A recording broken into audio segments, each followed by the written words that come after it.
ហើយណាមកលេងសំណេះសំណាលមួយតាយាយហើយណាមួយទៀតចង់សួរគាត់តែគាត់អប់សុកអត់ឃើញតែគាត់នៅតែផ្ទះតែរហូតចឹងណា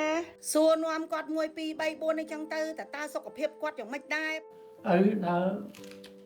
រchơiច្រើនហ្នឹងមិនបានឆ្ងាយទេខ្ញុំគ្រាន់លឺសូរប៉ុណ្ណឹងពីអ្នកប្តីប្រពន្ធទាញឡានប្រាវចេញព្រឹបទៅដល់ប្រែនអូចឹងខ្ញុំក៏វាយចេញជាលក្ខណៈមកមើលកង់អាគុយនេះមានម៉ូតូអាគុយមានឡានអាគុយអីសប្បាយឥឡូវទៅនើបតើបងប្អូនដល់ពេលម្ចាស់ហាងហ្នឹងចិត្តតលាយផងអញញឹមអញញែមផងរាក់តាក់ផងរួចតាំងចុះតម្លៃឲ្យទៀតយាយចាំដល់ណាទៀតខ្ញុំក៏សួរថា brand អីគេគាត់ថា brand ថាឌីបងដោយសារខ្ញុំហ្នឹងវាចូលចិត្តអារបៀបម៉ូតូអញ្ចឹងដែរណាប៉ុន្តែកាលពីនៅក្មេងវាស្ទៀវដែរជាអាណាអាណីអញ្ចឹងដែរណាដល់ពេលមកដល់ឃើញអានេះ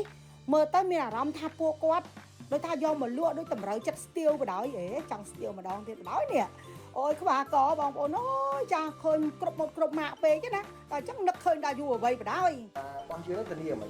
សម្រាប់ការធានាយើងមានការធានាទៅលើអាគុយជូនបងរយៈពេល6ខែពេញជាមួយនឹងការជួសជុលហើយដុំម៉ូទ័ររយៈពេល1ឆ្នាំអូ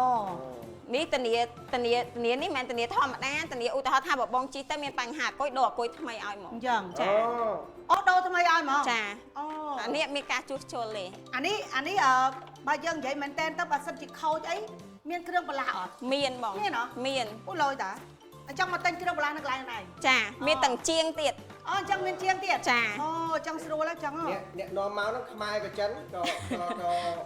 អ្នកយកចូលមកហ្នឹងខ្មែរអូអញ្ចឹងយើងគ្រប់គ្រងខ្មែរយើងបងឲ្យតែខ្មែរមកគ្រប់គ្រងខ្មែរយើងកាត់ទេណាតកែខ្មែរសុទ្ធហ្មងចាអូល្អបងគ្រប់គ្រងតែខ្មែរទេណាមួយទៀតបងប្អូនដែលគាត់មានយាយតាចាស់ម៉ែឪចាស់អញ្ចឹងគាត់ដឹងហើយថាយាយតាយើងគាត់អបសុកកម្រិតណាហ្នឹងហើយម៉ែឪយើងគាត់អបសុកកម្រិតណាចាយើងយល់ចិត្តគាត់វិញយើងស្វែងយល់ចិត្តគាត់វិញដល់អញ្ចឹងទៅពួកខ្ញុំហ្នឹងក៏បានមកមើលចាមើលតាំងពីកង់អាគុយម៉ូតូអាគុយឡើងលើឡានអាគុយអូសុំគេថតមួយទៀតណាបងប្អូនណាមិនលេងសើចទេណាណែមើលអាពណ៌ក្រហមថតរូបអាពណ៌ក្រហមអែមដល់ពេលទៅទិញអាពណ៌សវិញហ៎ម្យ៉ាងដែរតាគឺសប្បាយចិត្តខ្លាំងហើយខ្ញុំក៏អរគុណដល់ម្ចាស់ហាងដែរចិត្តបានចិត្តទលាយបងប្អូន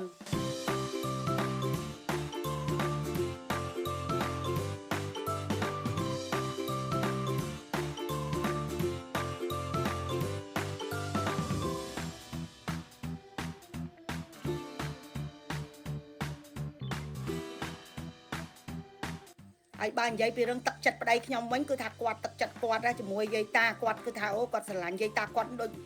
ពុកម្ដាយបកើតរបស់គាត់អញ្ចឹងជាតលៀមតលាប់របស់ពួកខ្ញុំឲ្យតែធ្វើអីមួយអញ្ចឹងទៅគឺថាបត់ជើងថ្វាយបង្គំជូនដែរចាធម្មតាចាអត់មានថាអួតអាងអីណាបងប្អូនណាមិនមែនថាប៉ុណ្ណឹងវាខ្លាំងខ្លាអីក៏ប៉ុន្តែសម្រាប់ខ្ញុំឃើញទឹកមុខគាត់ទឹកចិត្តគាត់គឺគាត់សប្បាយចិត្តមែនចាយាយតាក្មេកខ្ញុំណាគាត់បានប៉ុណ្ណេះទៅគាត់បានទៅវត្តឬមួយក៏ថាជួនកាលពេលខ្លះទៅក្មេងៗជូនគាត់ដើរលេងអីនៅមុខចឹងណានៅជុំវិញបរិយអីចឹងទៅមានអីដោយប្តីខ្ញុំជូនគាត់ចឹងដោយថាចាស់គាត់មានអីទេបងប្អូនអើយគាត់សប្បាយចិត្តតាពេលអញ្ចឹងពេលដែលឃើញគាត់រីករាយក៏យើងរីករាយសប្បាយចិត្តដែរហើយមានតែជូនពរគាត់ឲ្យមានសុខភាពល្អទេហើយជូនពរបងប្អូនទាំងអស់គ្នាឲ្យមានសុខភាពល្អដូចគ្នាដែរចាអរគុណ